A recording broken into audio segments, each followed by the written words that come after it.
नमस्कार साथियों, हम अमरदेव यादव आज आप लोग को सतीश स्टडी पॉइंट में मैथ में आपको नंबर सिस्टम के विषय में पढ़ाएंगे। नंबर सिस्टम संख्या पद्धति। संख्या पद्धति क्या है? संख्या पद्धति वह होता है जिसके विषय में हम किसी संख्याओं के विषय में काउंट करते हैं, उसे हम संख्या पद्धति कहते हैं। जैसे अगर एक लिखा गया 1 2 3 4, ये संख्याओं के बारे में हम अध्ययन करेंगे। ये संख्याएं कहाँ से आई, ये संख्याएं क्या है, इसको मतलब कैसे काउंट किया जाएगा, इसी की विषय में आज हम अध्ययन करेंगे। जैसे अगर 1 + 1 लिखेंगे तो 2 हो जाएगा। 2 कैसे आया? 2 + 3 = 5। 1 कैसे आया? इसी के विषय में आज हम लोग अध्ययन करेंगे। नंबर सिस्टम संख्या पद्धति, इसके अंतर्गत कुछ फैक्टर आते हैं, उसी के विषय में हम अध्ययन करेंगे। जैसे प्राकृतिक संख्या। प्राकृतिक संख्या, प्राकृतिक संख्या किससे कहते हैं? प्राकृतिक संख्या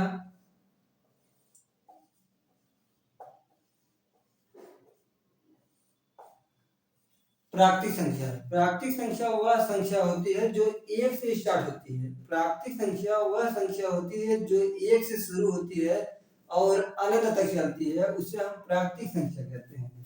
जैसे 1 2 3 डॉट डॉट अनंत लिखेंगे। प्राकृतिक संख्या वह संख्या होती है जो 1 से स्टार्ट होती है और अनंत तक चलती है, उसे हम प्राकृतिक संख्या कहते हैं। इसके बाद हम पढ़ेंगे पूर्ण संख्या। पूर्ण संख्या क्या होती है? पूर्ण संख्या वह संख्या होती है जो 0 से या 0 से स्टार्ट होती है, उसे हम पूर्ण संख्या कहते हैं। जैसे देखिए पूर्ण संख्या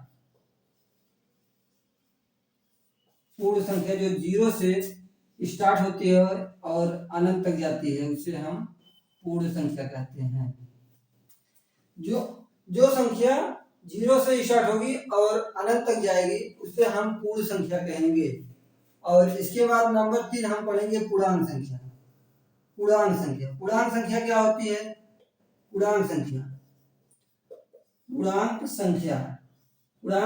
वह संख्या है जो 0 से -1 जाएंगे, -1 -2 -3, 0 के बाद +1 +2 अनंत तक जाएंगे। जैसे 0 लिखिए 1, 0 के बाद -1 -2 अनंत तक जाएंगे।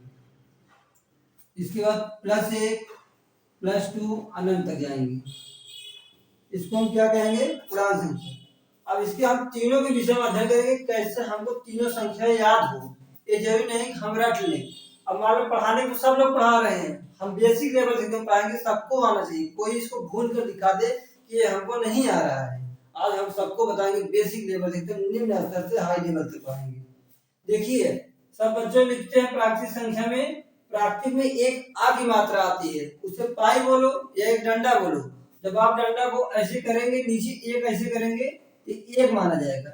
यही समझ लीजिए हमारा ये प्राकृतिक संख्या कहाँ से शुरू हुआ? 1 से। यही प्राकृतिक संख्या जो है, अगर इसके नीचे हम एक पाई लगा दें, वही 1 से शुरू होगी, वही हमारी प्राकृतिक संख्या मानी जाएगी। जो 1 से शुरू हो और अनंत तक जाए, वही हमारी प्राकृतिक संख्या होती है। इसके बाद हम पूर्ण संख्या पढ़ेंगे। पूर्ण संख्या क्या होती है? जो 0 से चालू हो या 0 से चालू हो।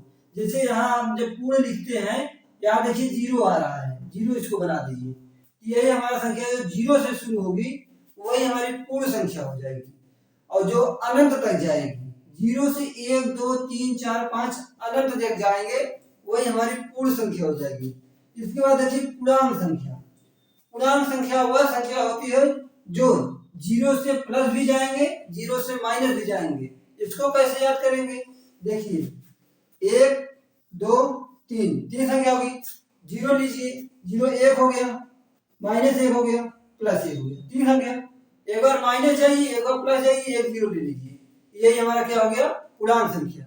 अब हमको एक क्वेश्चन यही पूछता है कि नंबर सिस्टम में, यही क्वेश्चन, तीनों क्वेश्चन में एक क्वेश्चन बनाएगा कि कौन सी संख्या किस प्रकार की संख्या है। पूछेगा कि प्राकृतिक संख्या, सभी प्राकृतिक संख्याएं पूर्ण संख्याएं होती हैं कि नहीं? सभी प्राकृतिक संख्याएं पूर्ण संख्याएं होती हैं कि नहीं? होती हैं। देखिए अगर 1 है, 1 यहाँ पे आ रहा है ना, 1 2 3 अनंत तक जा रहे हैं, सभी प्राकृतिक संख्या हमारी पूर्ण संख्याएं हैं। अब दूसरा नंबर क्वेश्चन देखिए, सभी पूर्ण संख्या प्राकृतिक संख्या है नहीं है। कौन कैसे पता? जीरो हमारा एक जो है प्राकृतिक संख्या नहीं है, जीरो हमारा एक प्राकृतिक संख्या नहीं है। इसी वजह से हमारा जो है जीरो जब प्राकृतिक संख्या नहीं है तो हमारा जो है पूरा पूर्ण संख्या जो है पूर्णांक संख्या नहीं बन सकती। जीरो को छोड़कर सभी पूर्ण संख्या प्राकृतिक संख्या है, लेकिन जीरो सिर्फ एक पूर्ण संख्या नहीं है। और देखिए पूर्णांक संख्या, सभी पूर्णांक संख्या न तो प्राकृतिक हो सकती है और न तो पूर्ण संख्या हो सकती है, क्योंकि अगर हम प्लस ले रहे हैं तो पूर्ण भी हो जाएगी और पूर्णांक भी हो जाएगी, पूर्ण भी हो जाएगी और प्राकृतिक भी हो जाएगी। और अगर माइनस ले जा रहे हैं तो नहीं हो पाएगी। यही आज हम जो आप लोग को बेसिक से पढ़ाए हैं, आप लोग इसको नोट कर लीजिए थोड़ा देर तक।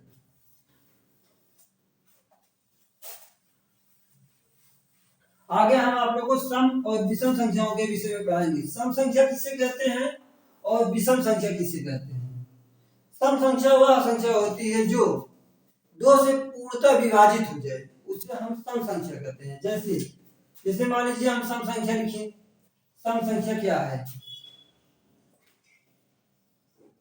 सम संख्या वह संख्या होती है जो दो से पूर्णतः विभाजित हो जाए, उसे हम सम संख्या कहते हैं। जैसे दो हो जाएगा, 4 हो जाएगा, 6 हो जाएगा, डॉट डॉट अनंत तक लिखिए। अब देखिए सम संख्या वह संख्या होती है जो दो से पूर्णतः विभाज्य हो जाए, उसे हम सम संख्या कहते हैं। इसके आगे हम लिखेंगे विषम संख्या। विषम संख्या क्या होती है? विषम संख्या वह संख्या होती है जो एक से स्टार्ट होती है। 1, 3, 5, 7 डॉट डॉट अनंत तक चलेंगे। विषम संख्या वह संख्या होती है जो एक से अनंत तक जाते हैं। 1, 3, 5, 7 डॉट डॉट अनंत तक। वह संख्या जो दो से ना कटे उसे हम विषम संख्या कहते हैं। इसके बाद हम पढ़ेंगे अभाज्य संख्या। अभाज्य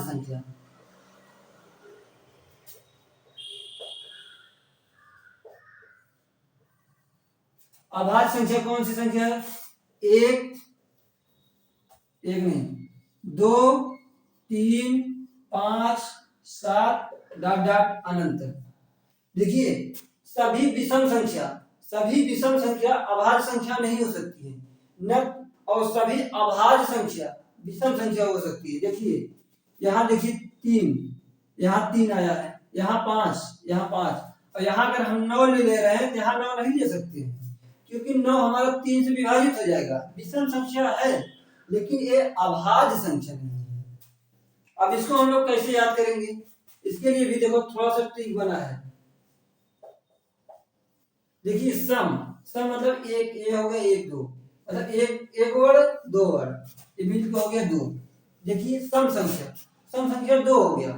यही है जो 2 से विभाजित हो जाए उसे हम सम संख्या कहते हैं। विषम देखिए 1, 2, 3, एक को छोड़ दीजिए, 3 से काउंट कीजिए। आप विषम संख्या मान लीजिए 3, 1 + 1 + 1 बराबर 3, 1, 2, 3 हमारा हो गया अभाज्य संख्या। हमारा क्या हो गया? विषम संख्या। अभाज्य संख्या देखिए, अभाज्य संख्या में देखिए आधा j आ रहा है इसमें बीच में। आधा j का मतलब होता है कि वो संख्या किसी से ना कटे, स्वयं कटे या एक से कटे, बाकी किसी से ना कटे, उस अभाज्य संख्या कहते हैं। देखिए आधा j जो लिखेंगे, कोई शब्द आधा जब लिखेंगे किसी से पूर्ण नहीं होती है, किसी संख्या में पूर्ण नहीं होती, इसी वजह से हमारा जो है ये अभाज्य संख्या है। इसके आगे हम लोग पढ़ेंगे परिमेय और अपरिमेय संख्या। परिमेय और अपरिमेय। परिमेय संख्या उसे कहते हैं, परिमेय संख्या उस संख्या को कहते हैं जो p/q के रूप में लिखा जाए, उसे हम परिमेय संख्या कहते हैं। देखिए परिमेय संख्या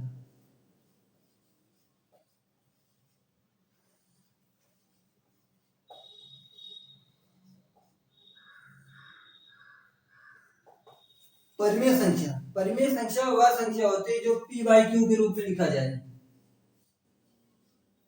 जैसे देखिए अगर हम लिख रहे हैं कि 1/2 या 1/3 डॉट डॉट अनंत तक लिखिए। देखिए पी बाई क्यू के रूप में लिखा गया है। अगर इसका मान निकालेंगे तो आ जाएगा 0.5। इसका मान निकालेंगे 0.333 आ जाएगा, डाट डाट अनंत तक जाएगी। और इसमें कुछ संख्याएं हैं, जैसे 2 ले लीजिए, 1 लीजिए, 2 लीजिए, 3 लीजिए, 5 लीजिए, 7 लीजिए, डाट डाट अनंत तक जाएगी। और इसके बाद देखिए अंडर रूट 1 लीजिए, अंडर रूट 4 लीजिए, अंडर रूट 9 लीजिए, डाट डाट अनंत तक जाएगी।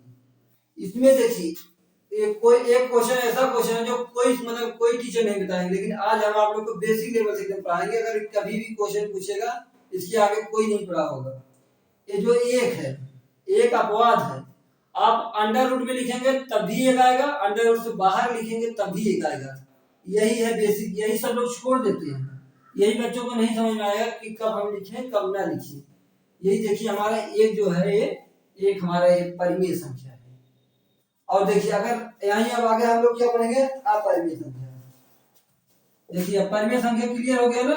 अब आगे हम लोग पढ़ेंगे अपरिमेय संख्या। अपरिमेय संख्या किसे कहते हैं? जो पी बाई क्यू के रूप में ना लिखा जाए उसे अपरिमेय संख्या कहते हैं।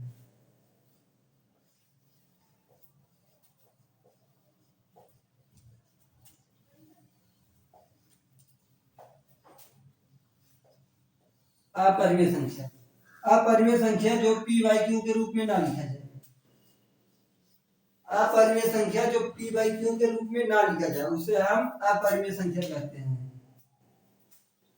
जैसे देखिए अगर हम अंडर रूट में 2 लिख दें, अंडर रूट में 3 लिख दें, उसके बाद अंडर रूट में 8 लिख दें, अंडर रूट में 7 लिख दें, डाट डाट अनंत तक लिख दीजिए। आप ये जो संख्याएं लिख रहे हैं, देखो अंडर रूट के बाद जब आप बाहर निकालेंगे इसका 1 पॉइंट कुछ समथिंग माना जाएगा, इसका 1 पॉइंट समथिंग माना जाएगा, लेकिन अनंत तक एक कटेगा नहीं। ठीक है, इसी वजह हम इसको करेंगे, क्या कहेंगे? अपरिमेय संख्या। अपरिमेय संख्या। अब इसके बाद देखिए आप लोग, अपरिमेय संख्या के बाद एक वास्तविक संख्या आएगी। वास्तविक संख्या, वास्तविक संख्या। अब वास्तविक संख्या